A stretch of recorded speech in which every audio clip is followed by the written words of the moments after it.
আল্লাহ তাআলা বলেছেন যে তুমি যদি তোমার অবস্থার পরিবর্তন করাতে চাও, তুমি যদি তার কাছ থেকে হেল্প অ্যাকচুয়ালি চাও, আল্লাহ তাআলা যেটা মূল নীতি সেটা হলো যে তুমি যদি নিজের অবস্থার পরিবর্তন না করতে চাও, তিনি কিন্তু কখনো করবেন। ওই যে একটা কথা আছে না, যে একজন লোক পানির মধ্যে ডুবে যাচ্ছিল, সে আল্লাহর কাছে বললো যে আল্লাহ আমার বাঁচাও বাঁচাও বাঁচাও। প্রথমে একটা নৌকা আসলো, মানুষজন বললো ভাই উঠেন, ও উঠলো না, বলছে আল্লাহ আমার বাঁচাবে।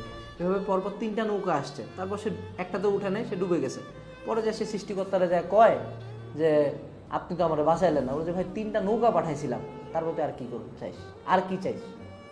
এটাই হলো কথা, যে তুমি যদি নিজের অবস্থান পরিবর্তন না করতে চাও, তুমি যদি নিজে কোনো চেঞ্জ না আনো, শুধুমাত্র উপর আল্লাহর কাছে চাই, সে কিছু করবে না।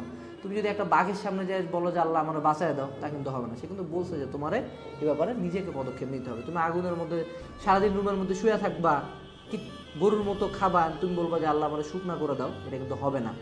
তো আমরা যেটা বলি, এই ভিডিওটার মূল উদ্দেশ্য বা মূল কথা একটাই, যে if you want to change yourself, if you want to change your situation, if you want to change your life, you have to change right now.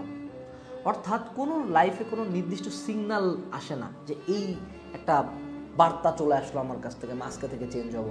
লাইফে কোনো ফিক্সড ডেট নাই যে আমি কালকে থেকে শুরু হবো, কারণ ওই কালকে কোনো দিনই আসে না। অ্যান্ড ওই কালকে আসার পরবর্তীতে 2-1 দিন তুমি মোটিভেট থাকো, তৃতীয় দিনের দিন আগে তো যা তো তাই। সো এই যে নিজেকে ঠিক করার ব্যাপারটা, নিজের ডার্কেস্ট টাইমগুলো থেকে বের হওয়ার ব্যাপারটা, বা নিজের অবস্থানটা আরেকটা জায়গায় নিয়ে যাওয়ার ব্যাপারটা, এগুলোতে গ্র্যাজুয়াল এফোর্টটা অনেক জরুরি।